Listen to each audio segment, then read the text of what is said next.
I don't know why I'm recording this video right now.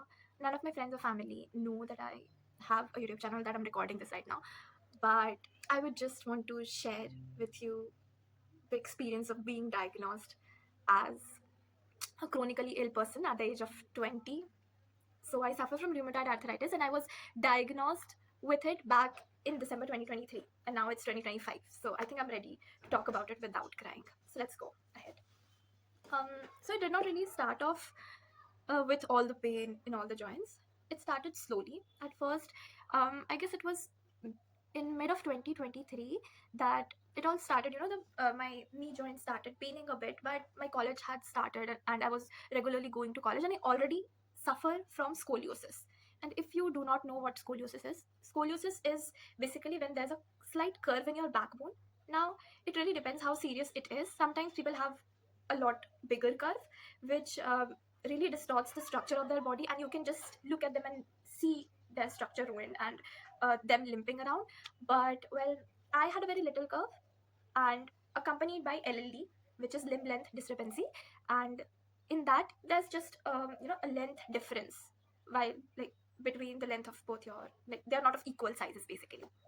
So I already had scoliosis, and I had a back pain problem since forever, like since 8th grade when I was diagnosed with scoliosis. I wasn't born with it, by the way, none of them.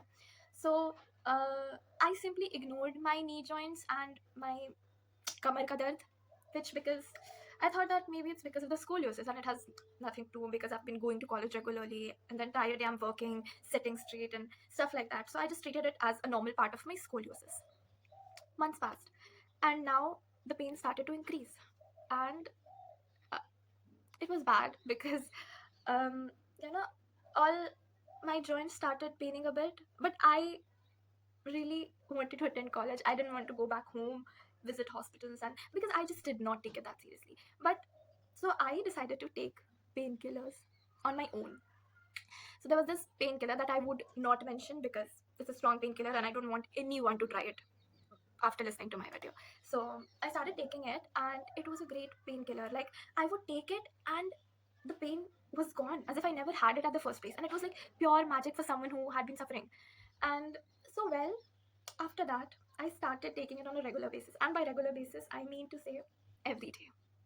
So I would take it in the morning and I would go around half my day, and it used to be good and nice, all magic, no pain, nothing. And I kept having that medicine for like 5 months straight. And then I live in West Bengal, so we have Durga Puja vacation for like around 12 days or 13 days. So I went back home, and my mom asks me that, oh, what are these, like, what are you having? And then I told her, oh, maybe I think I should visit a doctor because, I've been having a bit of pain and stuff. And then she sees the medicine and she's like, hey, why are you having painkillers on your own? And that too on a regular basis. So she was furious, as anyone would be. And I knew it was my mistake. I knew I would get a scolding, but okay, fine. So my mom immediately told me to stop taking them. And that's what I did. I stopped, and I've been taking that medicine for 5 months each and every day without a miss, and now I just stopped. Okay, so 2 days passed by, and now I've started getting those cramps again. The joints are like hurting me, it's paining, and it's been like 3 to 4 days, and I'm crippled on the bed. Each of my joints start hurting. Like, even if like I would move my fingers like this, you know this would hurt. You cannot imagine, believe me. It was that bad, and I was on the bed because you know I could not take medicines because my parents were worried that what is the problem. Nobody could figure it out, like what is up with my 20-year-old kid. She has just come back from her college, and this is how she's been. And they were scared, very scared. So it was the worst phase of my life, and I think after this much of time I am ready to talk about it. Back then I was not. Okay, so I used to be on the bed the entire day. I couldn't move. It was bad because each and every tiny joint of my body hurt whenever I used to move, even a slightest bit. I told you, my wrist, if even it used to hurt, I could not move. And the problem is, if you have ever been like on the bed for days, crippled, sort of, you would know uh, that if your entire body joints hurt like that, you cannot really stay in the same position either. Because if I stay in the same position for 5 minutes straight, then when I finally move it, which I will eventually have to, it would hurt really bad, like really really bad, worse than how it would hurt on moving it every like 10 seconds or 15 seconds. So you have to move your body. Be it 5 minutes after, it would hurt more. So you have to move your body for like after every 10 seconds. And it hurts like hell, really hell. And it was the worst phase of my life because my mom had to bath me. I could not walk on my own. I could not hold a glass of water on my own. And at that time, one of the best things that I felt about myself, when I look back now, I feel really proud, is that never ever inside my head did I question that, oh God, why is this happening to me? Why is it so? Like, why am I suffering so much? Why did you do this to me? No. All the while, I just was wondering that all my life, in, you know, 19 years of my life, and I never knew that simply holding this bottle of water myself with my own hands, simply walking on my own feet, was such a blessing. And now that it was gone, now that I did not know what was coming next, I could just think that of all the times that I never thought it was a blessing, I just simply took it for granted. Like, oh, this is how it is supposed to be. I just never even gave it a thought. But now I could see that even the slightest bit of things was so much of a big blessing. Like holding a glass of water, walking on my own feet, sitting up straight. It was all such a blessing for me back then. And well, so I was just grateful for all the 19 years of my life. And so then came the hospitals, the tests, the doctors. And it was a bit of a long process, honestly. And it was terrible because I used to be in pain and then I had to go to the hospital and the doctors. It was all very exhausting, believe me. And the worst part of it all was that I felt guilty. Even though I had no control over whatever, I knew that I had no control over my body, I was still extremely feeling guilty because I could see my parents worried. And they had no clue. All of us had no clue what was happening with me, what was up with me, what was wrong. And we didn't know when was I going to be better. And back then, we did not suspect something like rheumatoid arthritis because we, like all the other people, most of us who do not know about this illness, thought that arthritis was something just some sort of disease or illness that old people have, elderly people have. So that never even crossed our heads. Like I googled up the symptoms and I then thought that maybe it could be. And then I went to the doctor and the doctor wrote tests and everything. And then we saw, oh, there's arthritis on the list. And then I was first tested, and there's a thing called false positive and something like that. So first the results came in, then they had to do another test to just confirm that it's arthritis. But well, the entire process of being diagnosed took 1 month, okay, because I had to visit several doctors and everything, and my parents were scared and everything. Like there was a lot happening, so it took an entire month, and an entire month I was on the bed, crippled, in pain. I couldn't sleep. I felt terrible. And when you're lying on the bed, doing nothing, just feeling that pain, gut wrenching pain inside you, you have a lot of time to think about things, to think about a lot of things.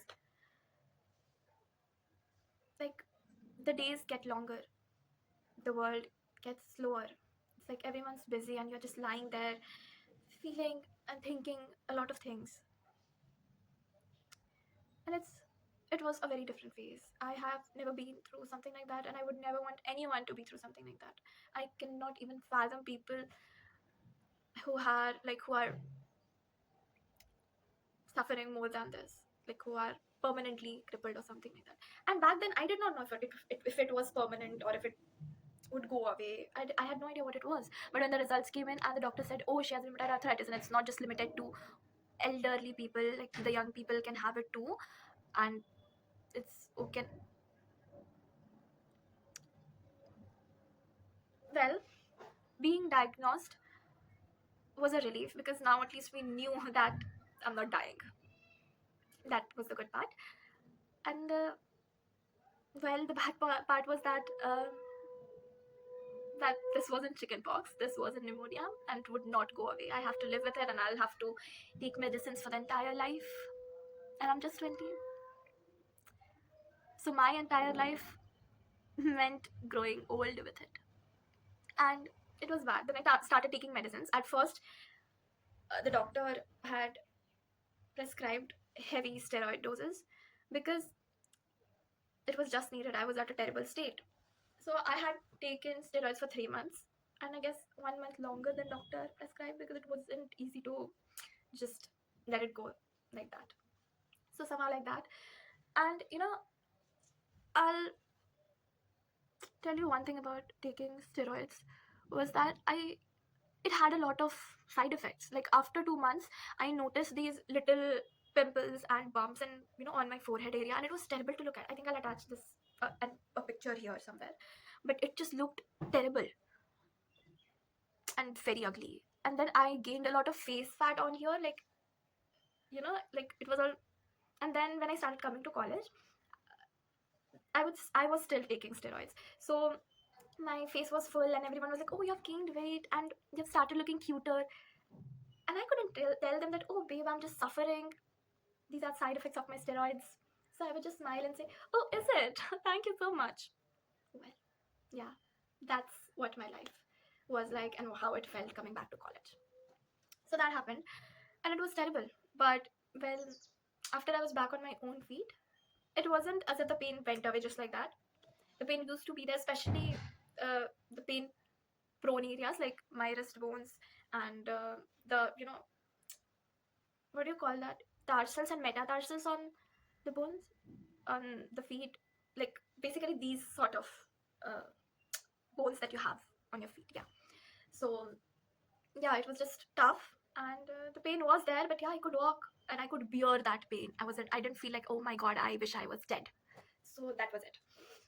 And it took a lot of time, but I feel like of all the things, after I was back on my feet, the most difficult part was accepting that I will have to live with it for the rest of my life. And believe me, I'm still doing it. I'm still not there entirely. Because living with arthritis as a 21-year-old right now is difficult. I cannot go around telling people, right? And the world expects me to be as efficient every day as any other normal 21-year-old. And I don't want to tell it to people also because I don't want your sympathy. I don't want you to say, like, oh my god, I'm so sorry. I had no idea. I just thought only older people suffer from it. I'm so sorry. I don't want that reaction. No, I don't want your pity. I'm already living with it. And I hate the people who say that you're so strong. I mean, isn't that the only option that I get? Like, I have no other choice. I either have to be strong or I have to die. So I do not have any other option. I just have to live, and that's what I'm doing to live. Taking medicines and everything. There's nothing strong about it. There's no strength required for that. If I want to survive, I have to do this. I have to live with this. There's no strength in it. But I cannot say that to them because I know they have no idea what to say. So I just smile and say, "Thank you," because that's all I can do. But it does not help. So it's been tough, and but yeah, I am still getting there, and I have no idea if people would even watch such a long video. But I guess if somebody is suffering with it and they can relate even a tiny bit, I would be happy to talk to you. And I would be happy that you understand that there are people like you suffering the same. I'll be sitting for my placements this year. I'm sitting right now. And it's not easy to prepare because I'm fatigued most of the times. I have flare ups on like the most important days. It's difficult to write in exams and stuff because on some days, the days I have flare ups, my wrists start paining and it's just bad in every possible way. It's just difficult to live with it. I think I'll come up with more videos talking about it, but right now this is it because I didn't exactly plan out what I want to talk about. I just simply opened my camera, put it in front of me, and be like, okay, let's just talk about whatever I want to talk about. So if you're suffering with rheumatoid arthritis or basically any sort of chronic illness, I think we have the same kind of emotional feeling, right? Especially if you're young and you have your entire life ahead of you. I see you. And we do not belong to the normal crowd, and that's fine. You don't need to be as efficient as them. Maybe, yes, you have to plan your entire week differently, save up your energy for more important tasks. And some days you might just take a bath and be done and like be like, oh, I do not have energy to do anything more. And that's okay. It's just how life is right now. And there are more people like you. There's so much more that you can do and make out of life.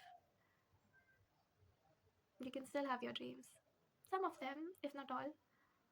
I'll talk about more about my experience maybe in the coming videos. I'm not sure.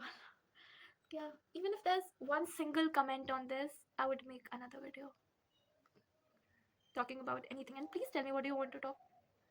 What do you want me to talk about? Because I'm here to validate your feelings. I'm here for everything, and I love you. No matter who you are, whatever it is, I just see you, and you are strong. I'll say that, but I'll not say it the way the usual people say it. I say you're strong because I know your everyday struggles. Every day. The tiniest pain of doing the littlest things people cannot even think about. I see you. It's not that bad. You'll get through it. And I love you. And do comment and tell me if you want me to talk about anything else. I'm here. And yeah, goodbye. भाई मैंने अभी देखा कि मैंने पूरा video English में record कर दिया, लेकिन अगर आप चाहते हैं कि मैं हिंदी में बात करूं एंड आपको ज़्यादा ताकि बिलोंग्ड फील होगा, आई वुड लव टू, मुझे अच्छा लगेगा बिल्कुल, बिकॉज हाँ मैं समझ सकती हूँ हिंदी में ज़्यादा फील आता है और आपको ज़्यादा अपनापन लगेगा, तो please let me know, you have to let me know in the comments.